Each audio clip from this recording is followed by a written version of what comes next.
Good evening, everybody. Christy Ann did do the presentation and she is on her way, but she's running a bit late. So if you don't mind, I'll kick off just to get it started. So I haven't read the presentation, so I'm literally going to be winging it, but I love the heading of managing expectations, because I think for all of us who love somebody who's got an addiction or we live with an addict, our expectations often are the things that get in the way. You know, we either expect them to fail or we expect them to do too well. So I'm quite excited about tonight's presentation to help us learning how to manage our expectations. I can please go to the first slide. You are privileged to get that position. Do you think senior?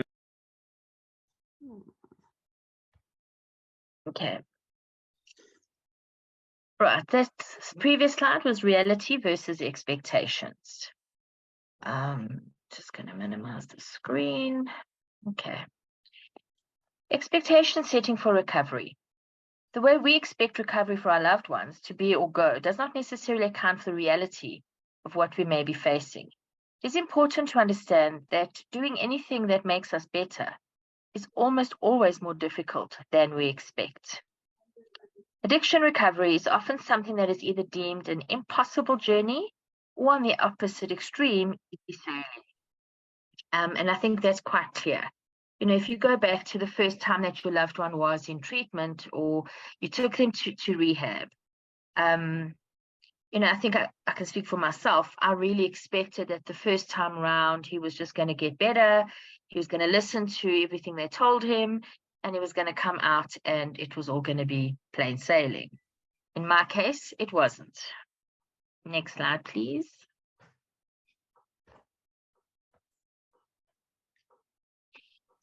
Unrealistic expectations. Unrealistic, false expectations on recovering addicts are bound to lead to more frustration throughout the process for both the addict and their family. Some of the expectations might include assuming that after addicts go to treatment, they will generally be in a better mood, better mental space. This is not necessarily the case, as treatment unravels many triggers and traumas that often leads to many days of feeling low, wanting to isolate, and not being in a friendly or good mood. We also expect that these occasions can often be very anxiety-provoking for the recovering addict, and they may struggle, feel triggered, and not want to attend these until they feel ready. Expecting that other family members will also be supportive, reliable, and friendly towards the addict, not always the case. This may not be the case for certain family members who may or may not have experienced some of the major consequences of their addiction, and the family could take a lot longer than you might when it comes to engaging with the addict. So what does that really mean? I think I like that word assume, because I think that's something we as family members do a lot of. We have assumptions, we assume certain things. And then we've got to bear in mind when somebody comes into treatment, even if it's not their first round, you know, if they've come in after relapse, they come in and they're scared, they're angry, they're physically addicted, they're physically probably very ill, their health is taken a knock, their sleeping patterns are non-existent, and we don't want to think that they've had trauma and that there's stuff underneath their addiction, because what draws them and puts them in rehab is all the chaos and the consequences. So I think for us as family, it's really healthy not to assume and not to predict and project that our loved ones must just start feeling better because the drugs are out of the system, the alcohol is out of the system. It's hard to comprehend that recovering addicts, when they first come into rehab, are so anxious. If we think we're anxious, you know, and our anxieties sometimes go from, are they going to stay? Are they going to refuse hospital treatment, run away, jump the wall, sign themselves out? And what if they don't make it? You know, what if they don't stay clean after being in rehab. So these are some of the expectations that we have that are unrealistic. Next slide, please, Dom. Sheryl, I see Christiane is here. Okay, brilliant. Thank you. Thank Hi, you guys Christiane. so much. You're welcome. I think this is very apt in terms of managing expectations. You expect that life will run smoothly enough, and then it doesn't. It does. Thank you. Good evening to you all, and I hope that you are here and engaged. And yeah, thanks, Sheryl, for all of that. So we're moving on to the next slide, I see. So the fourth one on terms of unrealistic expectations that we have is expecting immediate change. I think Sheryl also touched on some of this, and as you see, most of these points roll into each other, that this is just highly unlikely. Depending on how connected the addict is to their consequences, as well as how aware their family is around their own an enabling role, and their enabling role in the addict's behavior. Because at the end of the day, nothing is going to change immediately. This is such a process for you guys, for the addict, for your loved ones to try and get on the same page about what's happening. When we want immediate change and expecting that immediate change, it's completely unrealistic. Where they're there, especially in primary treatment, for 21 days, and then it's like, poof, magic, we wave our magic wands, and everything is back to normal. And I think my colleagues will agree with me. I think, yeah, the back to normal one's also there in terms of after treatment. But the fact of the matter is that the change is going to take time. Some take longer than others to break that own denial. The family takes longer sometimes to be able to adjust to understanding their role in terms of enabling the addict. And sometimes it's just the change is going to take time. And maybe if we're going to expect anything, it should be that. Okay, forcing perfectionist ideals on the addict, yourself, and family members. So as we know, any kind of forcing, firstly, is dangerous, but perfectionist ideals can be very dangerous, as doing recovery perfect or perfectly does not exist and has to be taken one day at a time. That is actually back to the fundamentals of some of the things that we focus on in primary treatment, just for today. What can I do today? What's the next best thing, the next right thing that I can do? Forcing perfectionist ideals that we should all be in a good mood, as the previous slide showed, we should all be happy and getting along together. Guys, not even every other person gets along, does things perfectly. An addict is going through so much, and their family, as you guys know, are going through so much. So doing it perfectly doesn't exist, and it shouldn't exist, because that kind of pressure on you guys, on the addict, on the family dynamics, can crumble things very quickly, as I'm sure you know. Thinking that life goes back to normal after treatment. And this expectation is unrealistic and dangerous, because the normal that most people have in mind is exactly the normal that the addict cannot go back to. The awareness of the disease of addiction and the willingness to change require many changes to occur, which may make the family uncomfortable, but are crucial for the addict to make. We hear so much, and this is understandable, but we hear it that I just want my baby girl to come back the way she was, and I just want my son, and I just want my husband, my wife to be the way they were. I know that they can be amazing, and the problem is that, yes, some of those things and some of the times back in the day were who that person was, who the addict was. But unfortunately, we're trying to change everything. There's a saying in one of the movies that they watch in treatment is, only one thing needs to change, and that's everything. Going back to normal is unrealistic. There's going to be so many adjustments, changes to the way that the home is run, the way that spending time together is run, and normal almost needs to be reframed in terms of what you're expecting in that space.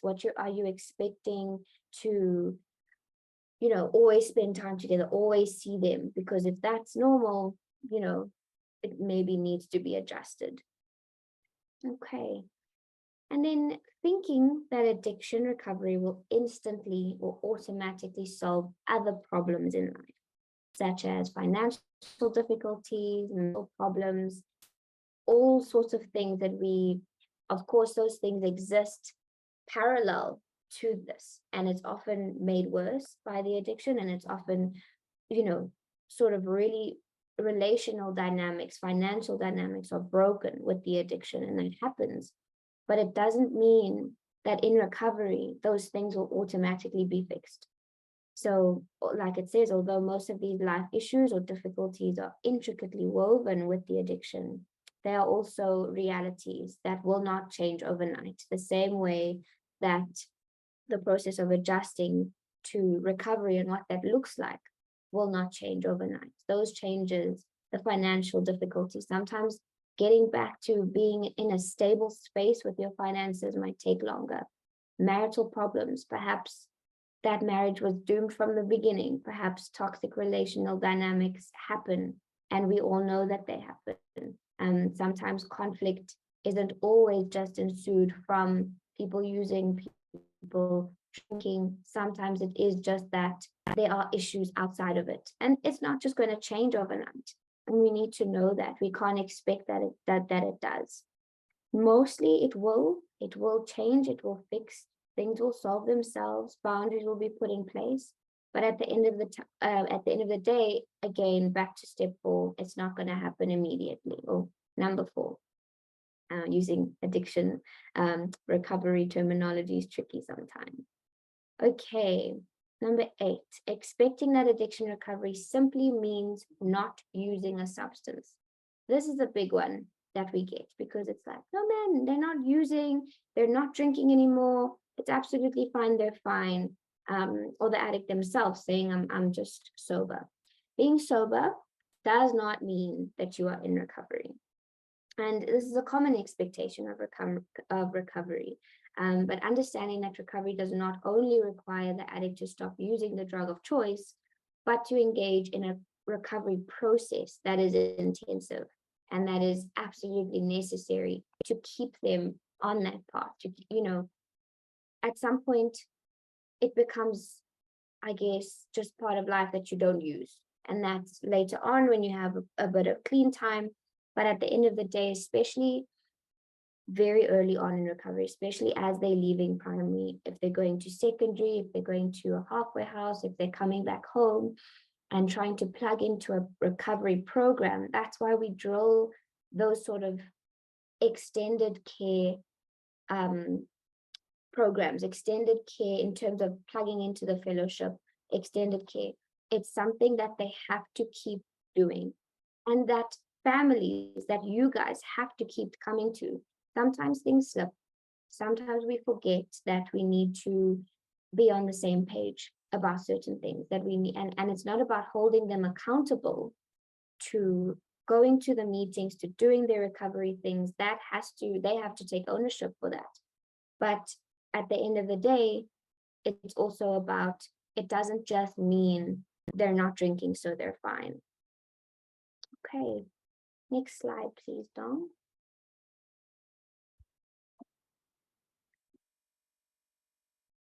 Okay.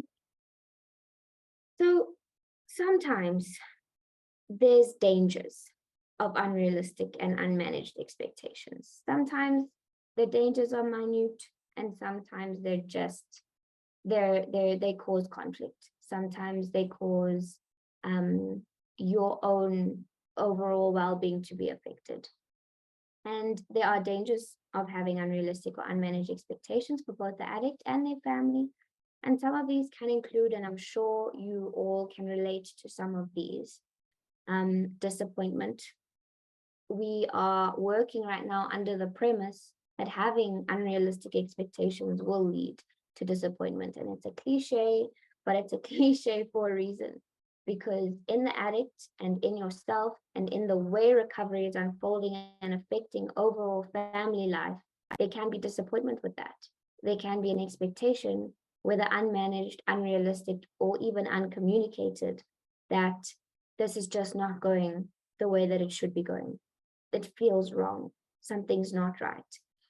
I expected more, and then we're disappointed in that. So difficult moments during recovery. And like it says here, these are guaranteed. These are guaranteed. Difficult moments for you guys, difficult moments for your loved ones who are in early recovery. But adding unrealistic expectations can elicit very difficult days and these moments to occur more frequently. Complacency. Assuming that everything is fine and going well can encourage you to neglect the ongoing work that still needs to be done. So if we have these unmanaged expectations that, oh, they're not using, it's okay, that we're spending more time together, that things are going back to normal, we become complacent. We become in terms of everything's okay, it looks okay, it's presenting as running smoothly. And then we just stop putting in the work that needs to be done. We just stop going to meetings, we stop going to support groups. We think that we've got this, just as much as it happens with addicts when they think that they've got this. And it's really, that's when it becomes worrying, because everyone needs help. It is essential to ask for help, and it is essential to keep yourself on that track of what do we need to do for the family, for our space. How can I have more self-care? What do I need to do to look out for my loved one? Okay. Resentment. And this is a big R word, and I'm sure it can have its own presentation one day. But this can lead to resentment. Unrealistic expectations can lead to resentment towards the addict, other loved ones, if they're not matching up to your expectations, the situation. It could just be that something is happening, people, places, and things that we cannot control, and recovery as a whole. Recovery becomes the big bad wolf. It becomes this really hard mountain to climb that we just end up presenting, because it's hard work, it's meetings, it's support groups, it's sitting here on a Tuesday night caring for yourself, but you end up presenting it because you have unmanaged expectations, because you have unrealistic expectations. And the fact of the matter is, guys, these are normal to have.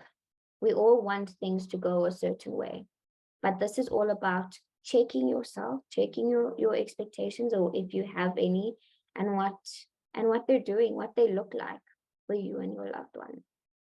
Okay. Excessive pressure actually on the addict and or the family or loved ones during an already very challenging time. So they're going through so much already. You guys are going through so much, but we expect great things from therapy, from meetings, from spending time together as a family, going to family events, working towards jobs and studies, and there's so much pressure that sometimes need to be more understanding and need to be more communicated amongst each other in terms of boundaries, in terms of what we are all on the same page about. Next slide, please, Don. Okay. So now the how. Sometimes we feel very attached to our expectations and wishes for the recovery process and on the recovering addict. And the biggest and most important way to manage your expectations is communication. Okay, we're at the how, and thankfully there are things to do in terms of managing them. So this is crucial because our expectations and boundaries require us to be consciously aware of the reality of recovery and the addict in recovery. And communication is just the elephant in the room, and it will always be. It has to be. Communication between all involved parties is crucial for managing expectations. Expectations and boundaries should be clearly communicated and agreed upon, with both the addict and their loved ones following through on these agreements. Okay, before any family occasions, events, oh, sorry, I read the wrong line. following through on these agreements and the consequences, there we go, of not managing expectations. So open and honest communication that allows for both the addict and their loved ones to voice their expectations and boundaries, which are clearly agreed upon before any family occasions, events, gatherings, holidays, etc. So if I, as the addict, have an expectation or a boundary that at this family event, I am not quite ready to see someone who's on my resentment list, or I'm not quite ready to be around anyone who might be drinking right now. That is open, that is honest, we're talking about it. That's my side on the table. You have my expectations. As the family, maybe you don't agree with them yet, maybe you're not happy with them yet, or you just expect me as the addict to show up in a good mood, partying with everyone, not withdrawing, not isolating.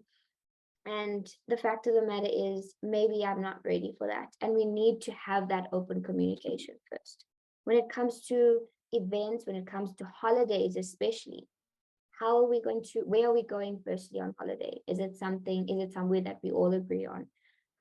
How long are we there for? Perhaps are there meetings in the area that I can attend? Maybe one open one that you can come with me, maybe some that you can't. How do we communicate all of these things? Perhaps you guys have never even communicated these things. It was just a given. This is what we're doing. Someone makes a decision and we go for it. Now, part of those changes we spoke about earlier is that all of this has to be on the table now. And then your mental preparation for the process of recovery. So this can look like educating yourself on the disease of addiction, which you are doing right now, so good on you. Attending Al-Anon or Nar-Anon meetings, reading up on other experiences and the books that your loved ones are engaging with. So the AA, the Just for Today book, the big books of Alcoholics Anonymous, all the literature, all the support groups, all the spaces that you can start to understand yourselves better, start to understand your loved ones better, what this disease does, and the process of recovery, what that looks like. The thing is, when you mentally prepare for something, you already are managing your expectations. You're already saying, okay, it's going to be difficult and this is why. It's going to take time and this is why. Then I need to maybe expect that maybe things won't go back to normal yet or ever. Maybe things, you're already doing that and you're managing expectations, and then of course communicating them. Okay, so along with that is that psychoeducation will also assist you in anticipating problem areas in your own life or family, and becoming more aware of where certain boundaries lie within yourself and with others. So if a person responds a certain way and we have a better understanding of why they do this, we can better manage our expectations of them. We also we talk about codependency a lot, and I hope that some of you were there for that discussion. I'm sure it'll come up again. But we also speak about capacity. As people, addicts or not, we have different capacities of what we can manage, what we can expect, what we can mentally prepare for. And at the end of the day, with all of this psychoeducation, with all of this communication and holding your boundaries and following through with whatever consequences, the thing is you become more aware. You become more aware. And that is always self-awareness, family awareness, awareness about addiction and what it involves, recovery and what it involves. You'll be able to manage your expectations better because you start to understand why. Why have I been so codependent? Where does it come from? What happens? Okay, this is why. Now I can manage my expectations. I can manage how I communicate my boundaries. Excuse me. I can be able to have a conversation with someone knowing that perhaps there's a reason for why they are the way they are, or they speak the way they speak, or they were late for the meeting. There's a reason for it, and I can understand it, and then I can manage my expectations of it going forward. Okay, Dom, next slide, please.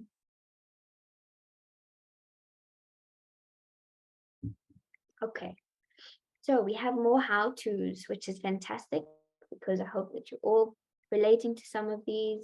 Hopefully you've tried, hopefully you're going to try some that you think you're ready for. Okay, how to manage. Avoiding surprises or situations that could have been prepared for.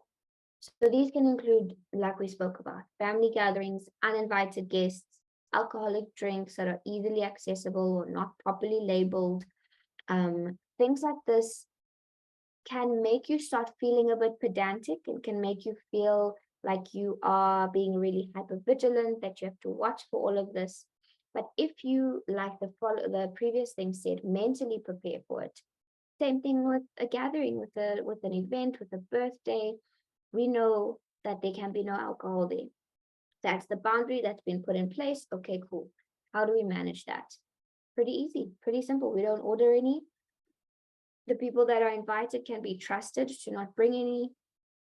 And if something like that does happen, we can try to be on top of it as quickly as possible. Sometimes we can't always avoid the surprises or the situations, but at the end of the day, if we are somewhat mentally prepared, we can try to sort out the situation as it arises. Okay, patience. Ooh, this is a deep breath one. Patience with yourself, your loved ones, and the addict. This is a lifelong process. This recovery process for you guys, for them, this is lifelong, and it has to be if there is to be any progress made. It's a lifelong process with many ups and downs ahead. So patience is a nice thing to say that I have or that you should work on. Much, much harder to actually put in practice if it's something that is hurtful, if it's some conflict that has been repetitive, if it's something that just, I wish this would just work, I wish this would just stop, and that is fair, that is understandable. But along with all of the mental preparedness, the psychoeducation, the self-care, the communication, first and foremost, patience needs to be in that with yourselves, with your loved ones, and with the addict, because we're human. This is difficult, and we're all going through it. Okay. Progress monitoring. Okay. So this one I say with caution. This keeps you and the addict on track with checking in, noticing when things feel tense and when they feel relaxed, and taking things one step at a time.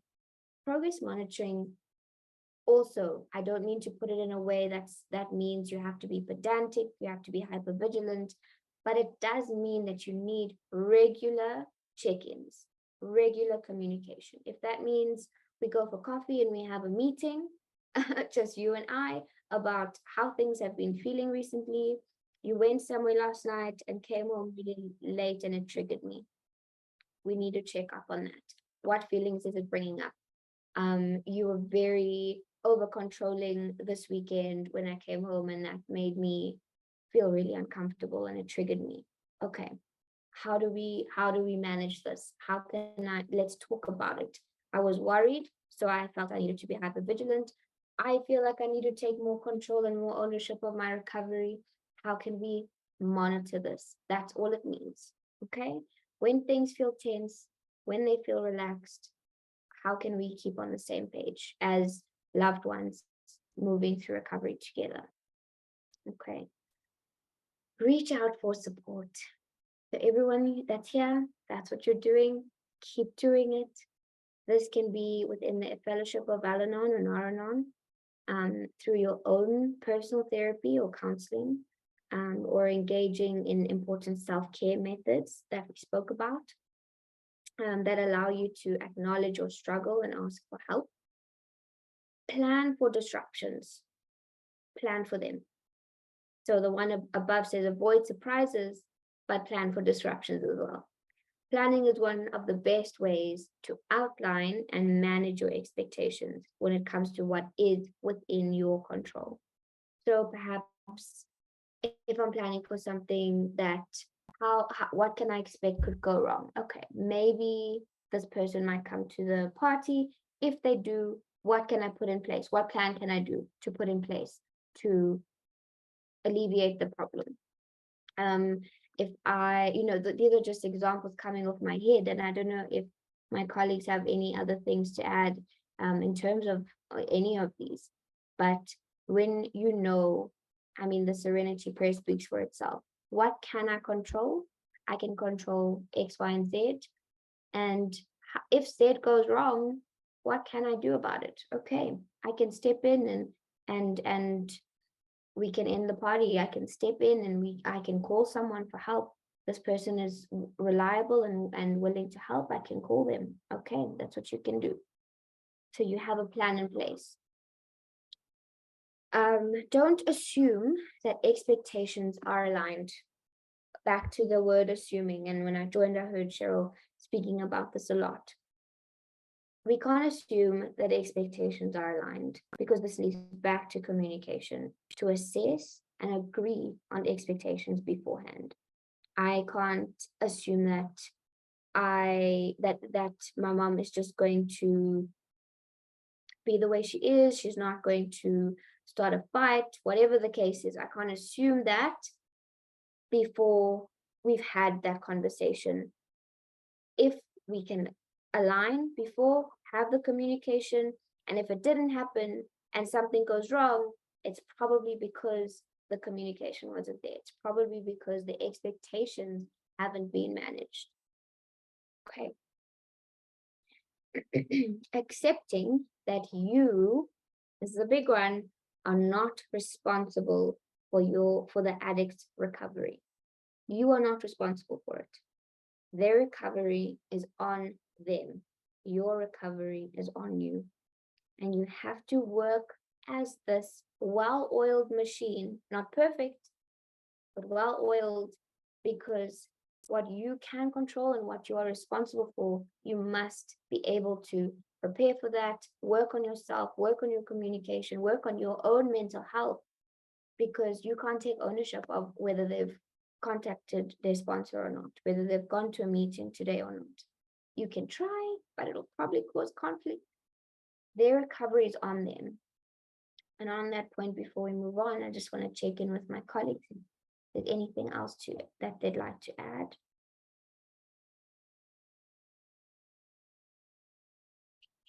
Yeah, I think I'd like to add, a lot of this stuff makes sense. But I like when you brought up the resentment side, because, excuse me, expectations are also premeditated resentments. So when stuff doesn't go the way that we expect them to, or when we create unrealistic expectations, what happens? We get angry. We get angry that it doesn't go the way we want it to go.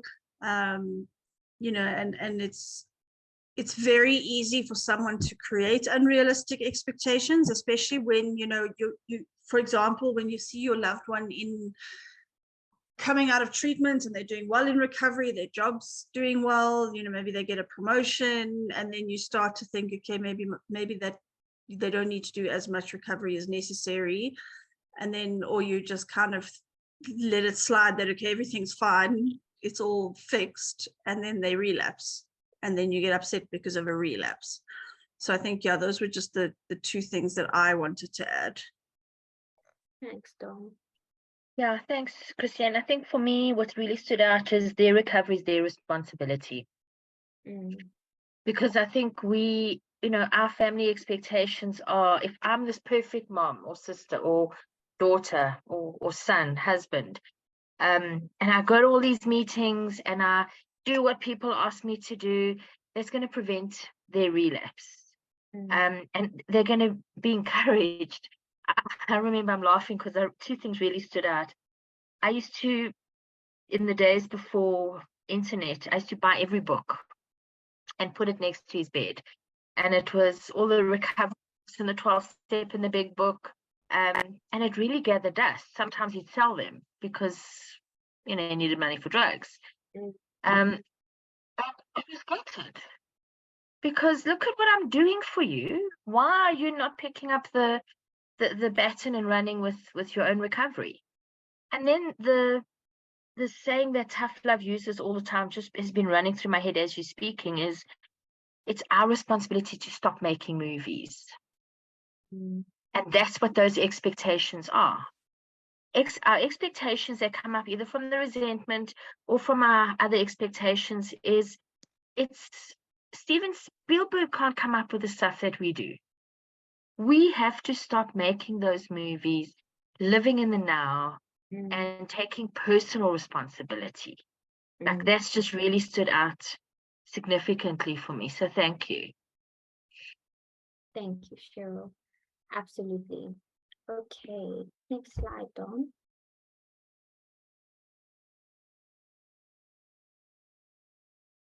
Okay. So last one, but important one.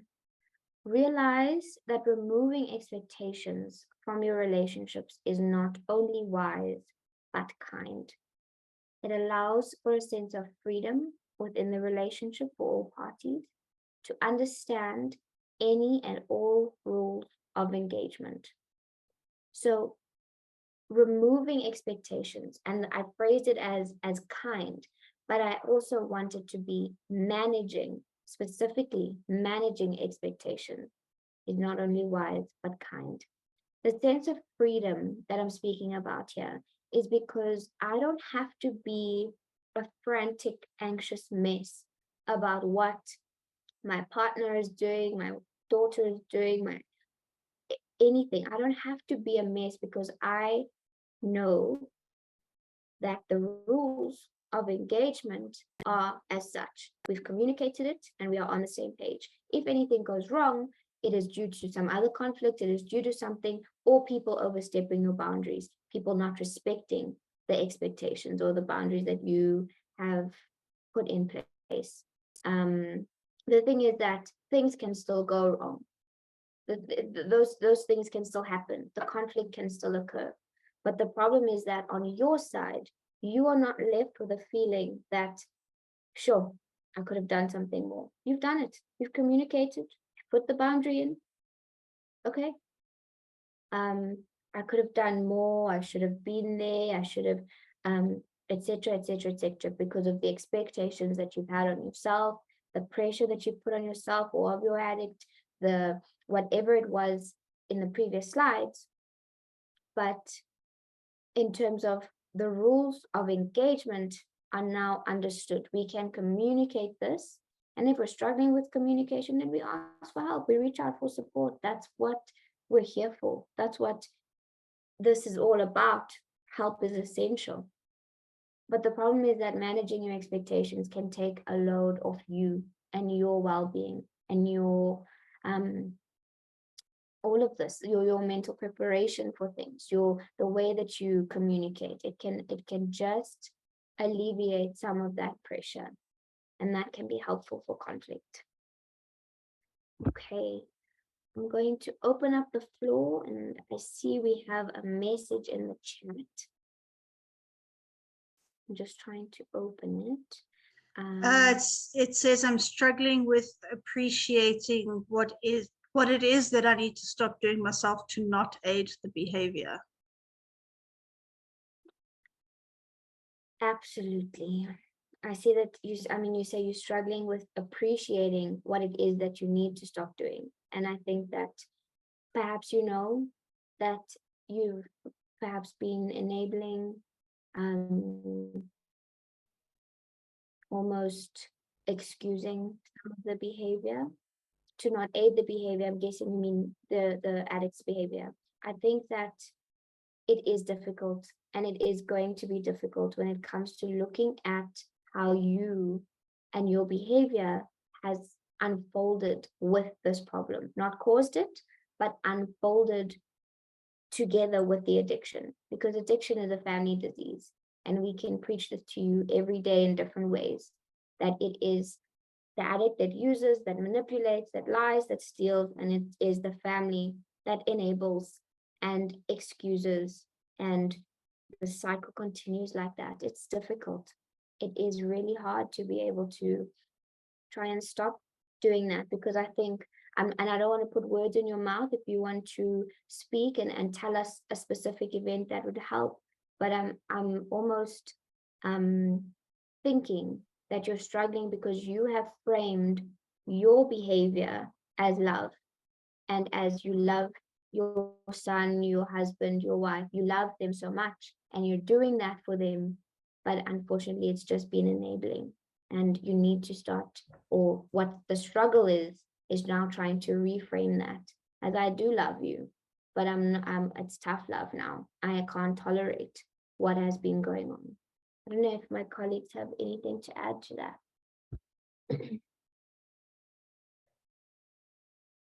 Fully agree. I think it's an important question. And it, I think my question is a dimbungo, is how long you've been doing this, how long has it been going on? Is this your first time in treatment with your loved one? So there's a couple of factors that I think we would ask. But if anybody's like I was, I had a sense of self-righteousness in the beginning. I did everything right, and they were the drug addicts, and if they just stopped all their crap, I would be fine. And then if the parents would stop enabling, and the schools and the boyfriends and the girlfriends and so on and so on. And I think we also get very arrogant as families, because we've been through so much trauma that we feel vindicated or justified why we behave in a certain way. And I think it's really important. Christiane emphasized it. This is a no-fault disease. So we're not blaming. Nobody's caused it. Nobody can cure it. Nobody can control it.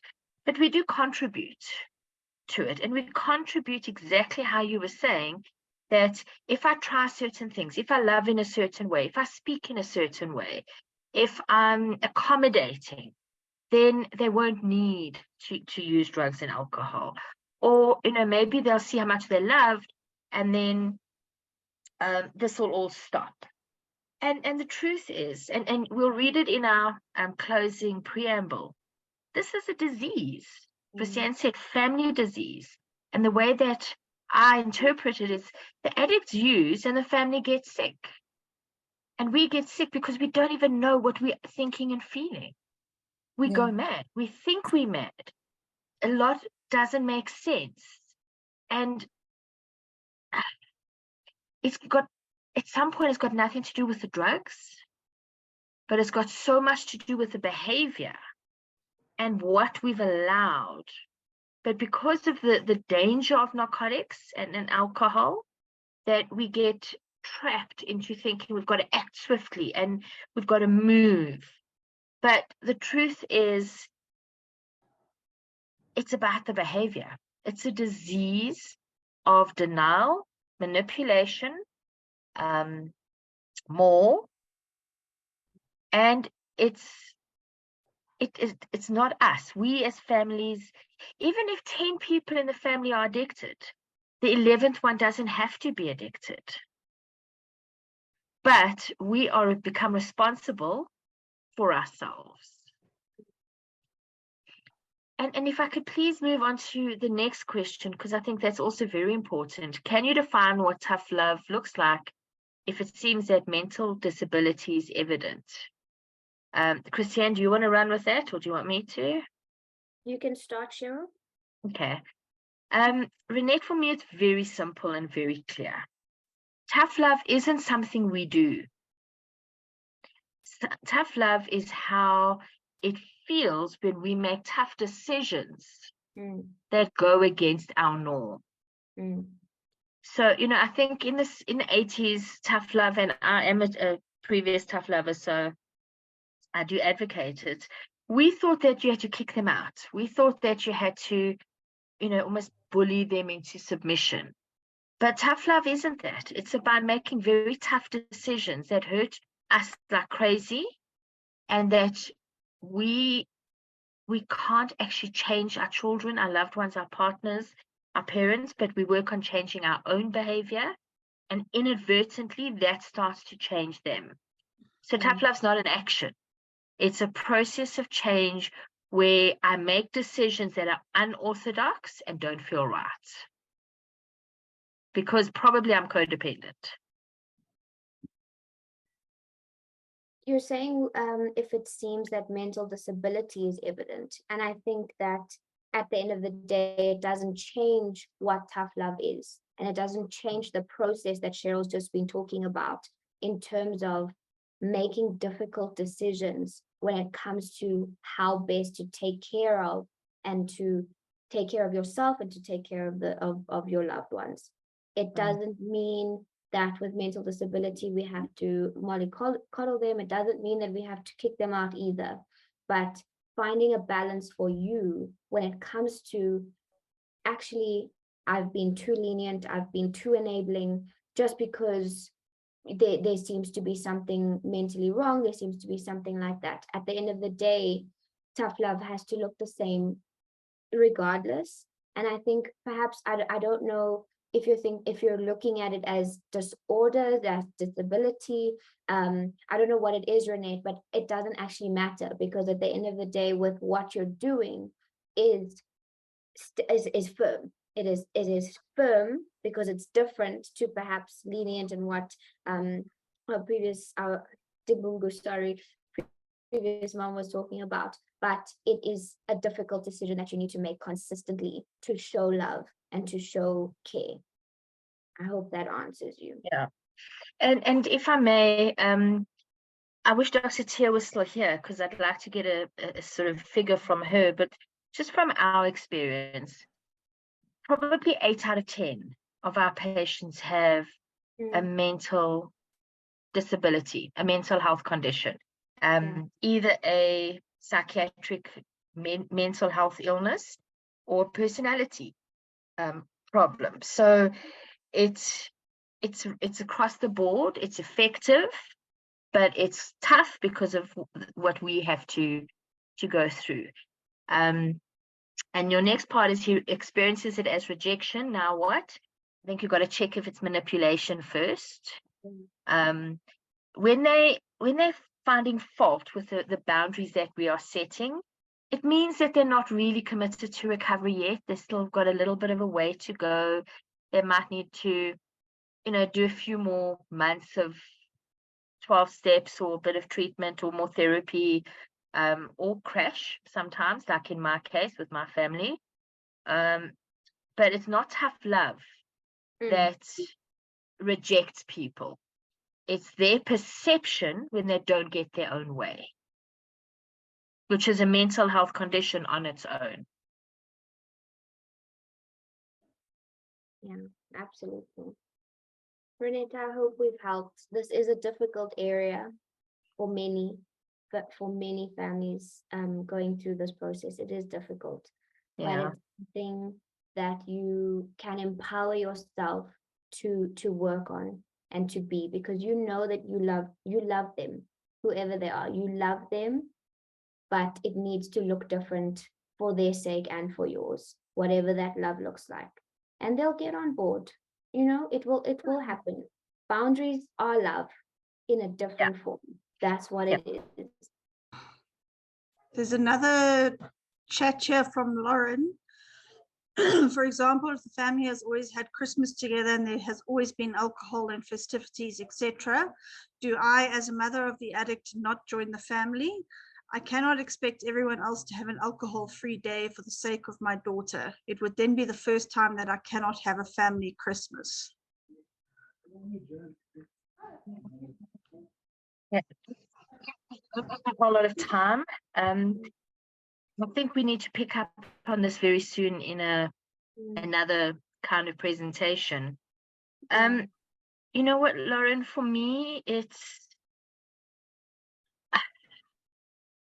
about recognizing the power of this disease.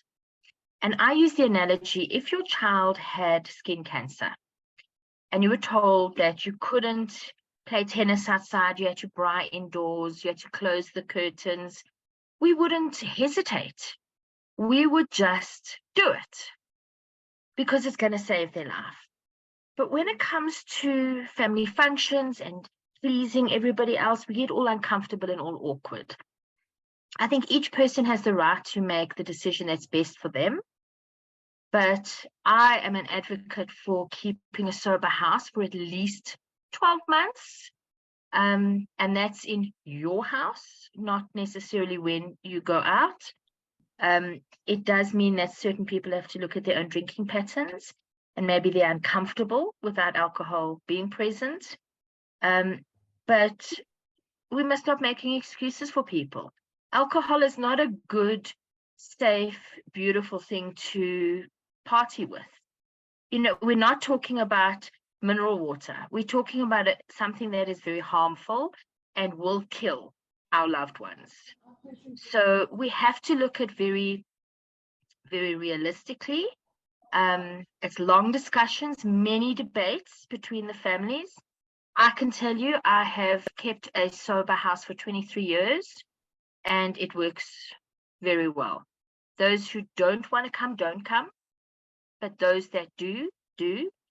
And we've made other entertaining without alcohol very socially acceptable. So it depends on yourselves. It depends on your comforts, but it is something that you do need to look very honestly at. 4 or 5 years down the line, there's no need, because that person is strong enough to make certain decisions for themselves. But in the beginning, I ask, consider it, because it's helpful for them. Yeah, it is difficult. Like Sheryl says, lots of debates, but I think Sheryl, you are right. We should cover some more of this quite soon, just in terms of all of these questions.